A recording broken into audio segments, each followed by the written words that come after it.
बहुत ध्यान से सुनिएगा, जितना समय होगा उतना जरूर सुनाऊंगा आप लोगों को। संतान के निर्माण में पहला कार्य माँ का, दूसरा पिता का और तीसरा गुरु का। माँ 7 साल तक सीख देती है, माँ 7 साल तक सीख देती है, पिता 60 साल तक सीख देता है और गुरु 7 जन्मों तक सीख देता है।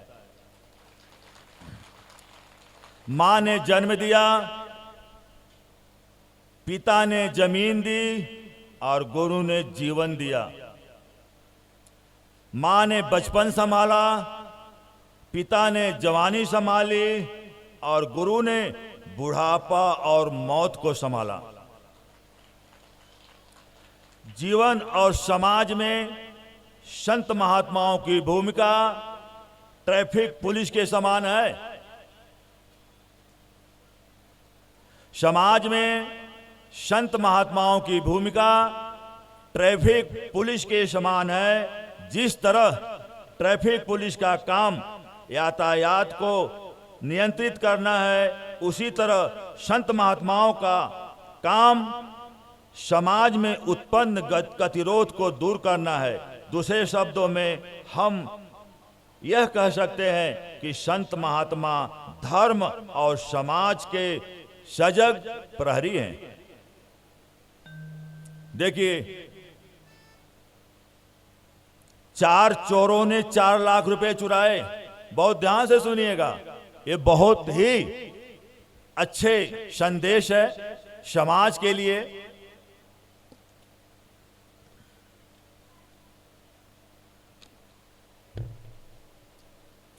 चार चोरों ने 4 लाख रुपए चुराए। संयोग ऐसा हुआ कि इन्होंने जब प्लानिंग के तहत और किसी मारवाड़ी के घर में घुस गए, उसकी दुकानदारी किए हुआ था और उसने सोचा अलमारी में क्यों रखे, झोला खूंटी पे टांग दिया, जिसे आप लोग मेख बोलते हो।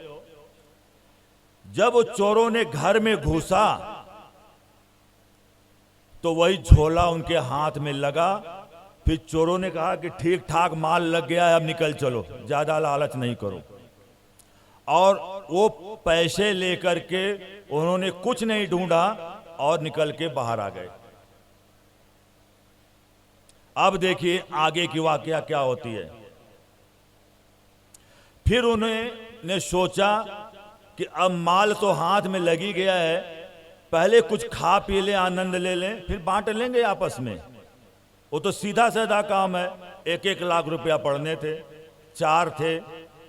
तो देखिए, हमारा जो इस प्रवचन करने का भाव ये है कि इंसान के नियत में अगर खोट आती है तो उसका दुष्परिणाम क्या होता है, यही मेरा बोलने का भाव है। बहुत ध्यान से सुनिएगा। तो बगीचे में ठहर गए। आपस में हुआ कि पहले भोजन कर लेते हैं। तो 2 चोर ढाबे में चले गए भोजन लेने और 2 चोर जो है 4 लाख रुपया लेके बगीचे में रुके रहे। तो जो ढाबे में गए उन्होंने बड़े आराम से भोजन का आनंद लिया, बैठ करके खाए और दोनों के लिए खाना पैक कराए। फिर देखिए, यही मन में खोट आ गया। उन्होंने सोचा क्यों न इसमें जहर मिला दें, तो हम लोगों को 2-2 लाख रुपया पड़ जाएगा। उन्होंने भोजन में जहर मिला दिया और इधर जो बगीचे में चोर रुके हुए थे, उन्होंने सोचा कि उनको आते ही शूट कर देंगे, 2-2 लाख रुपया हम लोगों का हो जाएगा। खोट दोनों तरफ से है। अब इसका परिणाम कितना भयानक होता है, ये सुनिए आप लोग। इंद्र देवता की कृपा बहुत जोरों से है। हमने आते ही आप लोगों से बोला था कि आप लोग जाओगे कहां, इंद्र देवता मेरे साथ हैं। तो बहुत ध्यान से सुनिएगा। इन्होंने सोचा, अच्छा चोरों के पास पहले ही से गोली बंदूक तो था ही था। उन्होंने सोचा कि उनको आते ही उड़ा देंगे और 2-2 लाख हमारे हो जाएंगे। जब उन्होंने खाना लेके बगीचे में ज्यों ही उन्होंने पहुंचा, इन्होंने दूसरे जो बगीचे में थे शूट कर दिए और वो दोनों चोर मर गए। अब देखिए, जब वो मर गए तो बड़े आनंद से कहे चलो 2-2 लाख तभी बांटेंगे, पहले खाने का आनंद ले लें। जब वो दोनों चोर उस खाने को खाए, वो भी चल बसे। देखिए, अब 4 के चारों चल गए, कारण नियत में खोट। आगे सुनिए।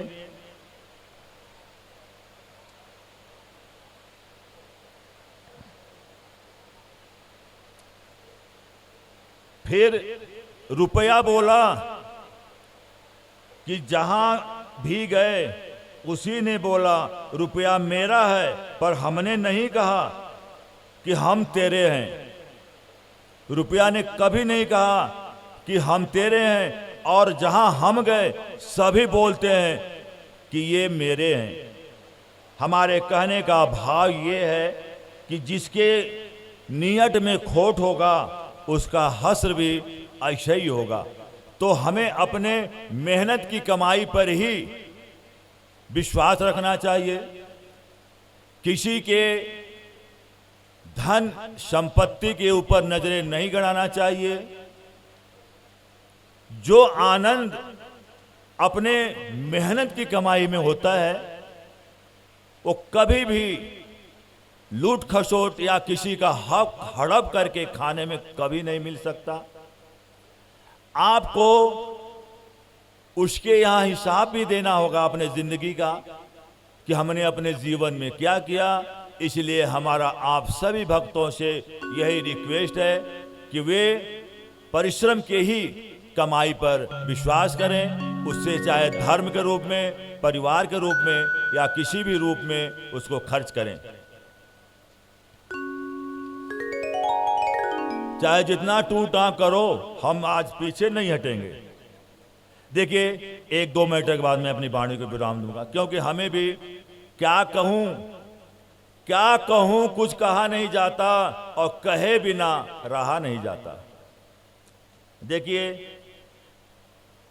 फिल्म 3 घंटे की होती है, फिल्म 3 घंटे की होती है, जिंदगी की फिल्म भी 3 घंटे की है। अब आप लोग सोच रहे होंगे कि हम 80 साल जीते हैं, 100। बाबा जी इस जिंदगी को 3 घंटा क्यों बता रहे हैं? तो हम इसका एनालिसिस करने जा रहे हैं, बहुत ध्यान से सुनिएगा। एक भक्त ने पूछा कि बाबा जी तो बहुत पढ़े लिखे हैं, तो उसने जिज्ञासा किया कि बाबा जी आप बहुत पढ़े लिखे हैं, कितना पढ़े लिखे हो? हमने कहा कि देखो भाई, अगर मेरी क्वालिफिकेशन ही पूछनी है तो मैं बताता हूं, मैं MA BA पास हूं, लिए दिए साफ हूं, यही मेरी क्वालिफिकेशन है। तो बहुत ध्यान से सुनिएगा जो मैटर मैं बोल रहा हूं कि ये जिंदगी भी 3 घंटे की है। वो कैसे? बचपन, जवानी और बुढ़ापा, 3 रूप आते हैं जिंदगी के। घड़ी में भी 3 कांटे होते हैं। जिंदगी घड़ी में भी 3 ही कांटे होते हैं।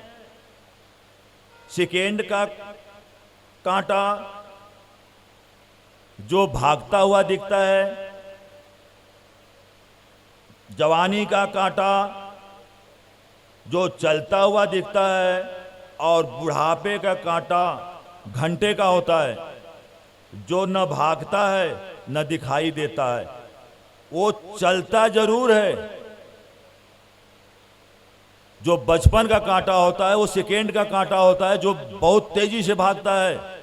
जवानी का जो कांटा होता है वो मिनट का कांटा होता है जो एक स्थिर रूप में चलता है, और जो घंटे वाला कांटा होता है वो बुढ़ापे का कांटा होता है जो दिखाई नहीं देता कि चलता है कि नहीं चलता है, लेकिन वो चलता है।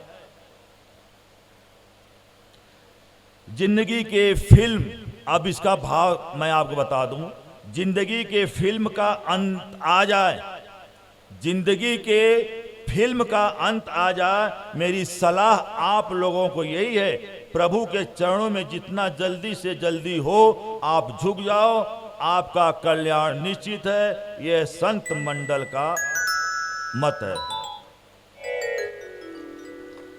अब मैं लास्ट एक और बोल करके अपनी वाणी को विराम दूंगा। मनुष्य, अगर मनुष्य अहंकार में आया तो ये मान के चलना कि गई भैंस पानी में। कैसे गई, बहुत ध्यान से सुनिएगा। यह भैंस कोई और नहीं, आदमी का मन है, जो लाख समझाने पर भी नहीं समझता और वही करता है जब हम उसे नहीं करने को कहते हैं।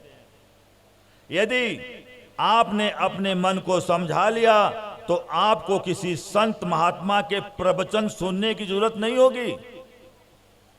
जब भी कोई विश्वामित्र अपनी तपस्या से भ्रष्ट होता है तो हमेशा दोष मेनका को दिया जाता है। मेनका तो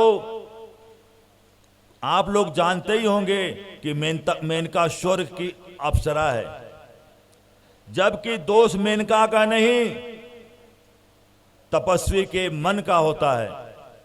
हम हमेशा यही दोष देते हैं कि मेनका ने विश्वामित्र का तप को भ्रष्ट कर दिया। नहीं, मेनका का दोष नहीं है, तपस्वी के मन का दोष है, इसलिए वो भ्रष्ट हो गया है। इन्हीं शब्दों के साथ मैं अपनी वाणी को विराम देता हूं और आप लोगों को आराम देता हूं। एक बार पुनः हम एसडीएम महोदय का अभिनंदन करते हुए, और देखिए आज हम स्कंद महापुराण तृतीय चरण के 5वें दिन की समाप्ति की ओर हैं। ये कथा 15 दिन चलेगी, अभी 10 दिन और आनंद लीजिएगा आप लोग, और 24 अगस्त को भंडारा है। मैं गीतानंद सरस्वती, गुरु मूर्ति स्वामी श्री वेदानंद सरस्वती जी महाराज, श्री डोडेश्वर महादेव शिव मंदिर चतोखड़ी सुंदरनगर, गुरु महाराज गुरु दत्तात्रेय महाराज, व्यास जी महाराज, स्कंद महापुराण, ब्रह्म समाज, विद्वत परिषद एवं सभी देवी देवताओं की तरफ से आप लोगों को आशीर्वाद एवं धन्यवाद देता हूं कि आप लोग धार्मिक रूप से, सामाजिक रूप से, आर्थिक रूप से, मानसिक रूप से और शारीरिक रूप से स्वस्थ हो और आपके जीवन में सुख, समृद्धि एवं शांति सदैव बनी रहे। और अंत में सर्वे भवन्तु सुखिनः, सर्वे सन्तु निरामयाः, सर्वे भद्राणि पश्यन्तु मा कश्चित् दुःखभाग् भवेत्। ओम शांति शांति शांति।